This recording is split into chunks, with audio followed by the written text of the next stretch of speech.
Graça e paz, sejam bem-vindos a mais um episódio do nosso podcast Esperança.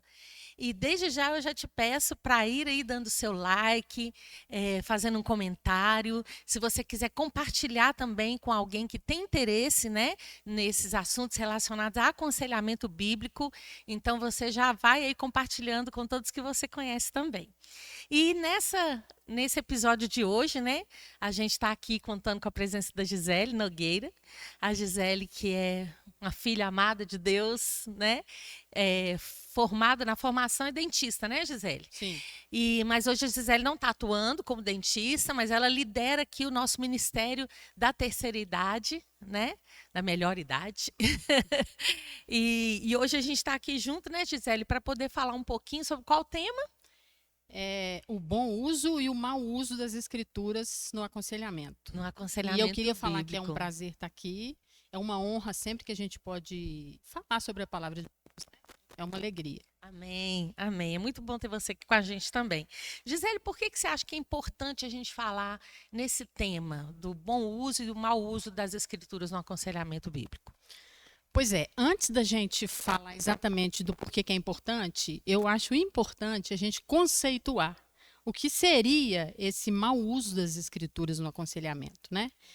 E o primeiro ponto seria a gente advertir para a falta de conhecimento bíblico, porque todos nós, como crentes, nós temos que conhecer a palavra de Deus, muito mais ainda quem vai ser um conselheiro bíblico.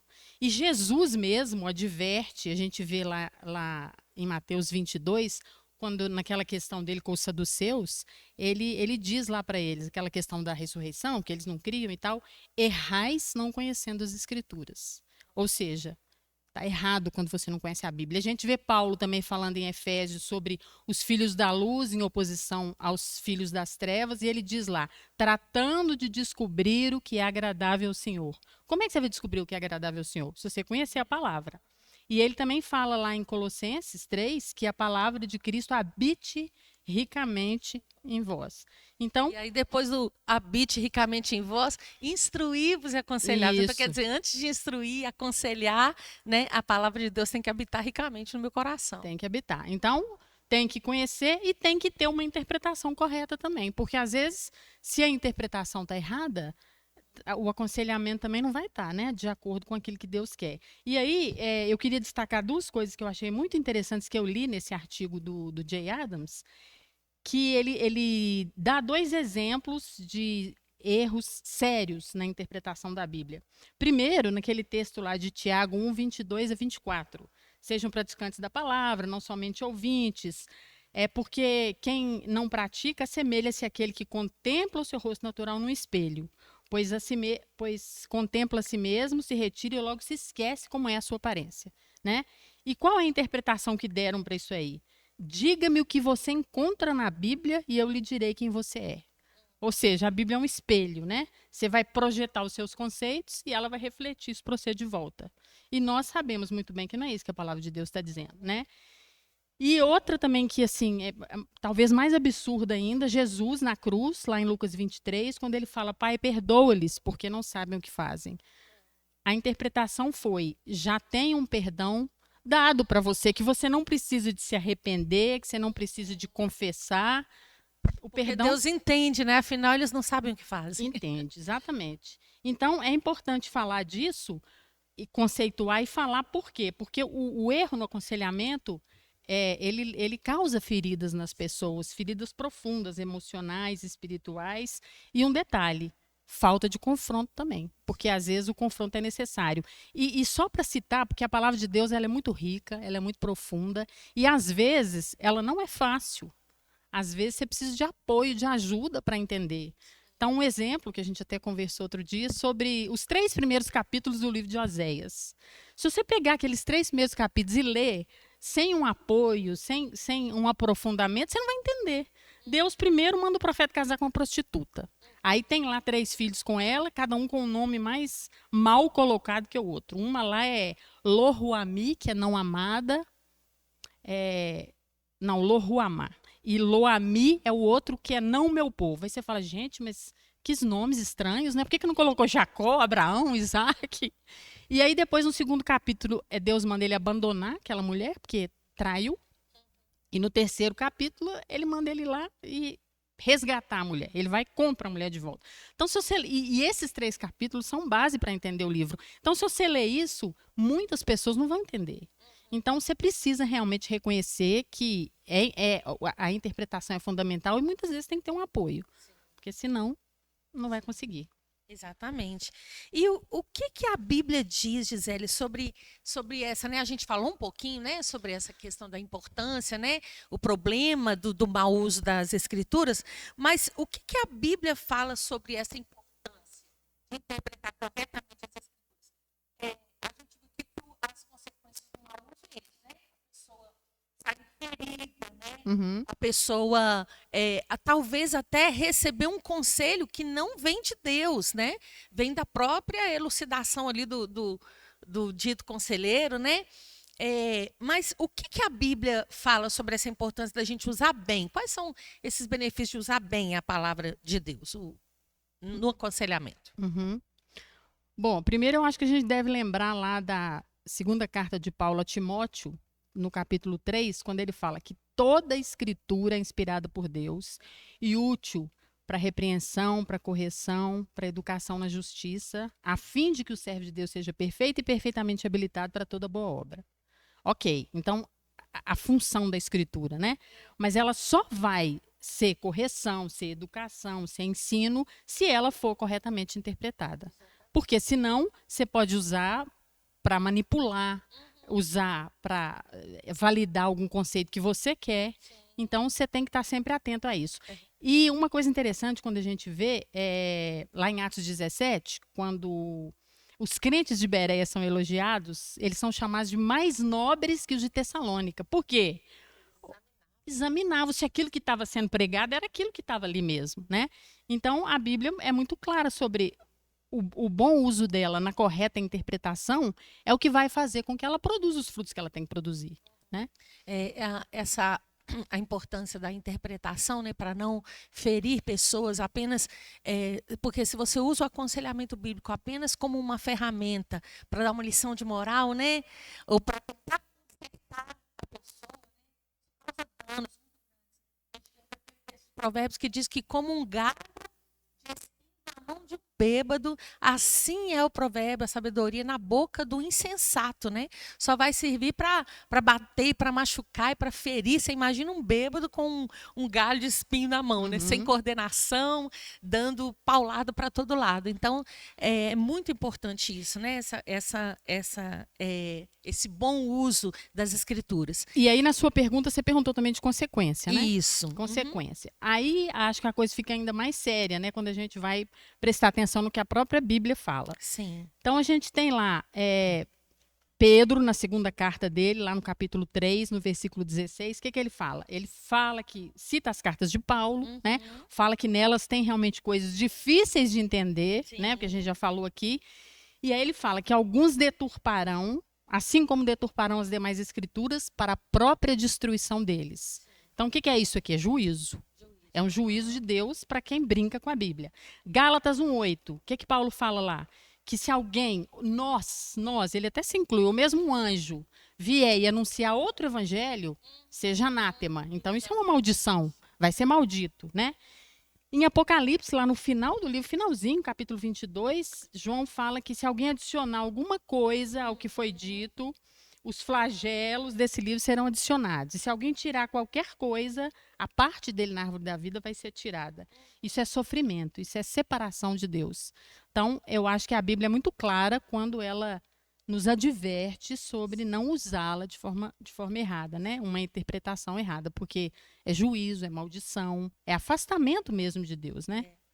E agora, Gisele, vamos pensar aqui numa pessoa que às vezes teve o infortúnio, né, a infelicidade de receber um aconselhamento, né, de alguém que não foi um aconselhamento bíblico, onde a Bíblia foi aplicada de maneira errada ali, e a pessoa talvez até teve um prejuízo ou uma dor ou foi machucada com aquilo. Como o Evangelho de Jesus Cristo traz esperança para essas pessoas que foram feridas por um mau aconselhamento? Eu acho que a esperança, não só dos feridos pelo mau aconselhamento, mas de qualquer crente, está em Jesus. Jesus é a expressão perfeita de Deus, cheio de amor, cheio de compaixão. Lá em João, né? E o Verbo se fez carne e habitou entre nós, cheio de graça e de verdade. Então, a gente tem que reconhecer a nossa dependência de Jesus, nossa dependência da sua autoridade. Só nele a gente encontra perdão, a gente encontra capacidade de amar. E tudo isso está na própria Escritura. Então, como é que a pessoa pode ser curada? Ela entender que tudo aquilo que ela passou, que ela viveu, é muito menos do que o nosso Redentor oferece na própria palavra. O aconselhamento bíblico é para conselheiro e aconselhado que precisam conhecer a palavra de Deus. Né? Todos dois, eu acho que estão sempre num processo. E entender que só ali você vai extrair a cura para os seus sentimentos, para suas feridas, só conhecendo mais a palavra e a pessoa de Cristo. E é muito importante tocar nesse ponto, porque o aconselhando, né, a pessoa que está sendo aconselhada, ela precisa ter consciência de que ela não pode ficar dependente do conselheiro, né? Sim. Porque às vezes a pessoa fica ali dependente do conselheiro e ela mesmo não tem uma rotina, uma disciplina de leitura bíblica, né, de se aproximar da palavra de Deus como a fonte primária desse conselho, né? Se você fica dependente do conselheiro, você corre o risco de, às vezes, estar ligado à pessoa só porque você gosta dela, né? Só porque tem uma empatia. Então, você, de repente, vai cair nesse erro de ficar dependente ali e você mesmo não busca. Então, você vai sempre recorrer, né? Uhum. E não vai ter um caminho próprio, né, seu de conhecimento bíblico. E aí, para ilustrar isso que você está falando, a gente pode dar um exemplo que o reverendo Augusto Nicodemos deu numa pregação dele, que ele foi procurado por uma pessoa numa igreja que ele estava pregando, um homem que não tinha muito tempo de convertido, a esposa dele não era convertida, e ele na igreja dele lá, ele estava sendo assediado. Eu acho que é um assédio disfarçado de conselho. De uma mulher que dizia para ele, não, mas Deus tem uma serva dele para você, você tem que deixar essa esposa ímpia, você tem que cancelar esse casamento seu, você tem... E aí ele, louvado seja Deus, que ele encontrou um bom conselheiro, né? E perguntou ao pastor Augusto sobre isso. E o pastor explicou para ele, não, vamos lá então, na carta de Paulo aos Coríntios, para ver o que ele fala disso. Então, se você foi convertido já estando casado e ela aceita? Ela aceita? Não, aceita. A gente tem um relacionamento bom e tal, então você não tem que se separar. Então, assim, é isso que você falou. Quer dizer, ele foi bem aconselhado, mas cabia a ele também, como crente, conhecer, examinar, para dali ele tirar o padrão de conduta para ele, né? E é interessante que o bom conselheiro aí não deu opinião própria, né? Exatamente. Mostrou na palavra aquilo que a palavra dizia, né? E isso é um desafio para nós, né? Que estamos aí, nós estamos nos preparando para sermos conselheiros bíblicos, né? E como é que a gente pode se tornar conselheiros bíblicos mais competentes e compassivos, né? E o que a gente deve evitar para não cair no mau uso das escrituras, né, no nosso aconselhamento? Bom, aí a gente pode citar alguns pontos. Primeiro, que a nossa base é unicamente a Bíblia. A gente é conselheiro bíblico. Então, essa frase, eu costumo dizer que eu não tenho nada para dizer. Porque quem tem é a Bíblia. Então, primeiro, lembrar disso. Para você ser um conselheiro bíblico e competente, você tem que se basear sempre na palavra de Deus. Evitar aquela questão dos versículos fora de contexto, que isso é muito usado, né? E às vezes você força uma aplicação bíblica que não cabe ali. Exemplo, Romanos 8, 28. Todas as coisas cooperam para o bem daqueles que amam a Deus. O que são essas todas as coisas e o que é esse bem? Né? Então, ficar sempre atento para você não deturpar. Sempre ouvir e depois aplicar a palavra, evitar respostas prontas, porque às vezes a pessoa já tem uma listinha ali de respostas, vem um com uma dificuldade, você responde aquilo, vem um outro que busca um conselho, você vai na mesma coisa, você já tem aquele menu, né, de respostas prontas. Nunca esquecer o exemplo de Cristo, como eu falei ali agora há pouco, né, na questão dos que estão feridos. A nossa esperança, o nosso exemplo é Cristo, né, humilde e sempre disposto a ouvir, paciente. Assim eu acho que a gente se torna um conselheiro mais de acordo com aquilo que Deus espera, né? Exatamente. Então, essa é a maneira do conselheiro cultivar um coração humilde, né, diante do Senhor e ser submisso à palavra de Deus, né? Sim. Isso é muito importante para a nossa vida. O conselheiro ele precisa ter essa consciência de que ele está manejando a palavra que não é dele, né? É o conselho de Deus. O conselheiro é apenas um canal pelo qual Deus abençoa aquele que está ouvindo o conselho, né? Sim. E quais são os recursos disponíveis, Gisele, para nos ajudar a aplicar e estudar as Escrituras de maneira correta, né, no aconselhamento? Quais os recursos que o conselheiro, né, a gente que está aí na preparação, e os irmãos também, porque essa ordem, irmãos, não é só para quem está se preparando para ser um conselheiro bíblico, não é só para quem é conselheiro bíblico, é para a igreja do Senhor, né? Instruí-vos e aconselhai-vos mutuamente, é isso que está escrito na palavra. Então, quais os recursos disponíveis para nos ajudar a estudar e aplicar as Escrituras de maneira correta no aconselhamento? O primeiro recurso é a Bíblia. E sempre a Bíblia. E aí a gente tem que lembrar o seguinte: hoje a gente já tem mais ferramentas aí que ajudam a gente. Primeiro, a gente tem várias versões da Bíblia. Então, se você comparar, por exemplo, uma Almeida Corrigida e Fiel, que acho que a primeira versão dela, se não me engano, é de 69. E se você pegar uma nova Almeida atualizada, 2017, parece que já tem até uma outra versão de 2019, você vai ver uma linguagem muito mais acessível para que você possa entender melhor o que a Bíblia está dizendo, né? Uma linguagem mais atual. A nova Almeida, por exemplo, ela não usa vós mais, ela usa só vocês. Ninguém em português fala vós, né? Então, isso ajuda. Tem até um versículo que eu separei aqui, que é um versículo de Filipenses, que eu separei ele nas duas versões. Não foi nem na Almeida Corrigida e Fiel, não. Foi na Almeida Revista e Atualizada. O versículo é Filipenses 2:6. Então, na ARA, né, Almeida Revista e Atualizada, o versículo é assim, ó: pois ele, subsistindo em forma de Deus, não julgou como usurpação o ser igual a Deus. Ok. Mas eu acho que assim fica mais fácil, ó, na Nova Almeida. Que mesmo existindo em forma de Deus, não considerou ser igual a Deus algo que deveria ser retido a qualquer custo. Então, a usurpação, ela fica mais bem entendida. Então, eu acho que esse é um grande recurso que as pessoas podem... Fica melhor, né, para entender. Melhor para entender. Tem também aplicativos. Gente, aplicativo de Bíblia é um negócio maravilhoso. E, assim, é um negócio que você baixa no seu telefone. Hoje em dia, está todo mundo grudado com esse telefone o tempo todo, né? Então tá ali, você baixa, muitos são gratuitos e muitos, eu tenho um, por exemplo, que é a Bíblia JFA. Ela tem várias versões disponíveis para você baixar, de graça, para você comparar. Então isso é uma ferramenta, né? Uma ferramenta que não vai te gerar muito custo, né? Tem as Bíblias de estudo também, que são boas. Lá no final eu vou citar algumas, né, como indicação, mas tem as Bíblias de estudo. Comentários bíblicos confiáveis, que você pode procurar também. A boa literatura, livros que vão te ensinar mais sobre a própria Bíblia. E aí eu queria citar aqui também o reverendo Hernandes Dias Lopes. Ele tem, salvo engano, dos 66 livros da Bíblia, ele já fez comentário de 44. E ele diz que a meta dele, se o senhor permitir, é fazer de todos. Então, assim... Você tem ferramenta para você se apoiar. E não podemos nos esquecer da igreja local, né? Que a gente tem que participar dos cultos, participar das escolas bíblicas, que também, assim, são uma fonte muito rica de ensino da palavra, e recursos para ajudar o conselheiro, claro, e todo crente, né?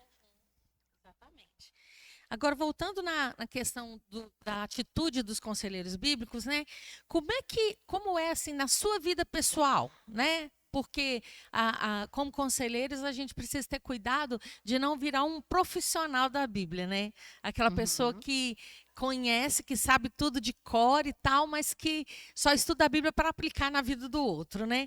Como o conselheiro pode integrar os princípios do aconselhamento bíblico na sua própria vida diária, para que ele seja um exemplo de fé e de sabedoria para quem ele aconselha? Primeiro é isso que você já falou. Acho que meio que você já respondeu, né? Porque a gente não pode separar a vida pessoal do aconselhamento. Você tem que viver o que você aconselha. Senão, gente, a gente é sepulcro caiado, a gente é hipócrita. Eu estou lá aconselhando uma pessoa maravilhosamente bem sobre qualquer assunto que seja, sobre casamento, por exemplo, eu não aplico nada disso na minha vida.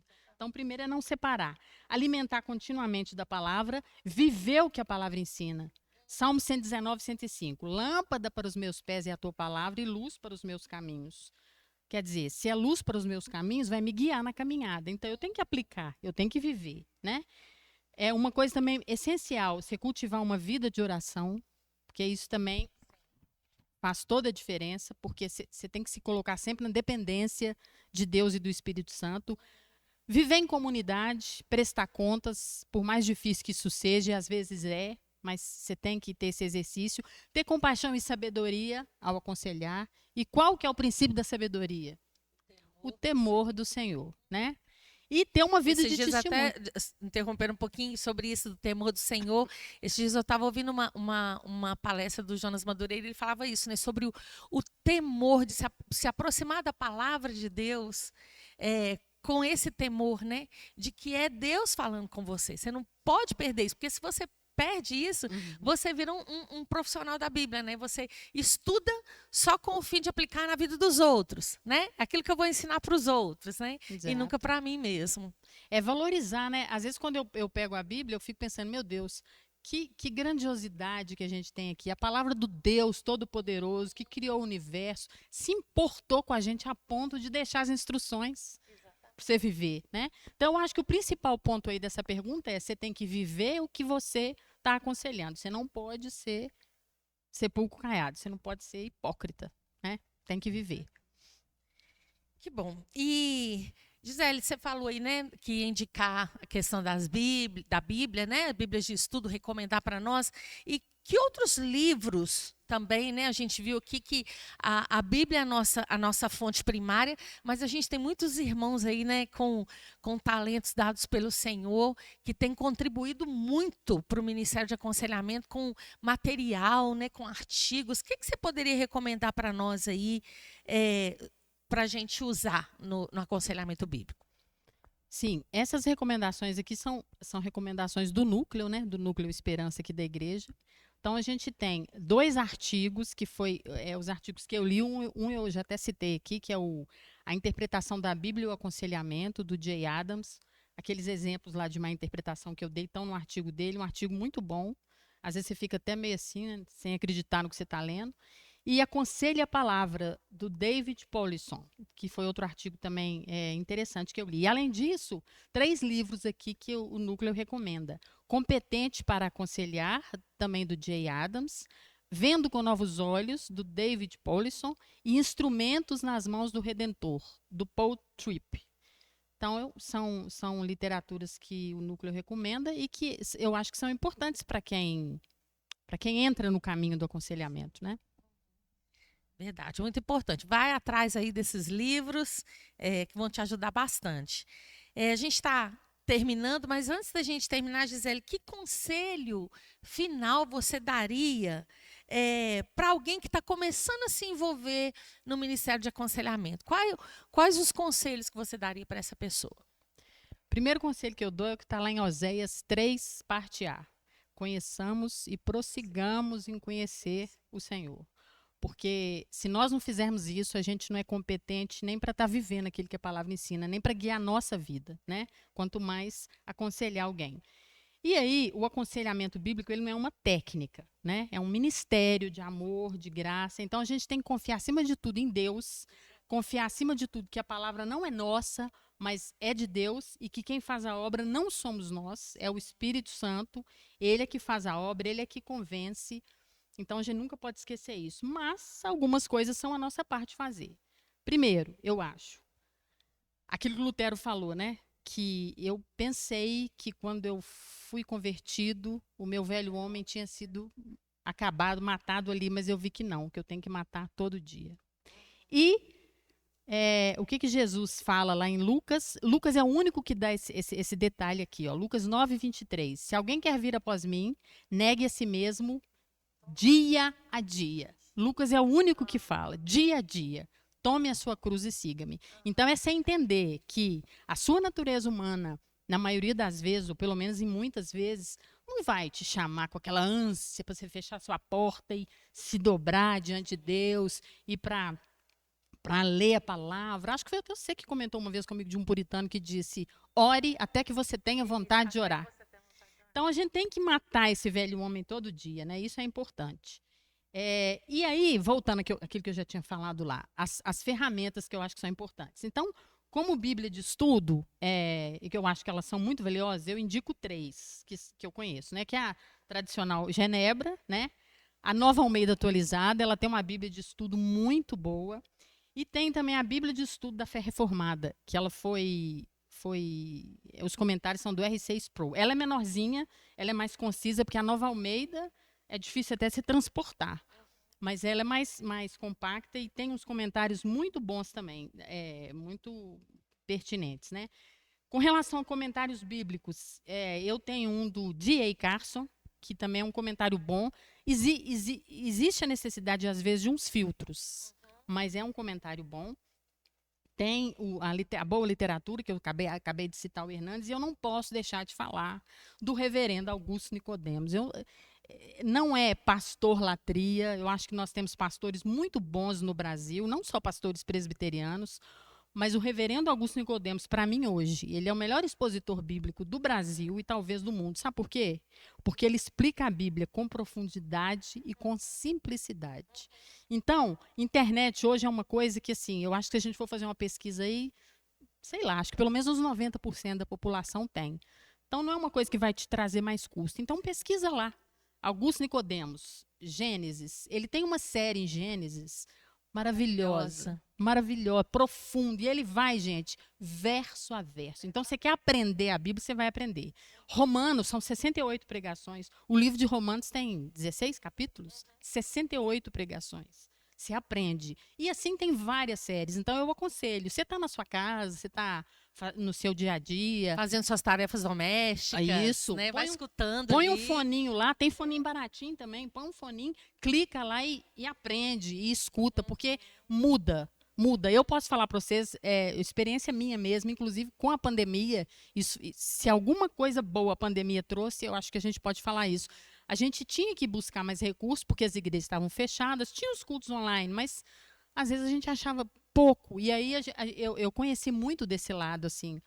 E eu aconselho profundamente, assista o reverendo Augusto Nicodemos. Cuidado com a internet, cuidado com a fonte que você está bebendo, porque a internet também, né?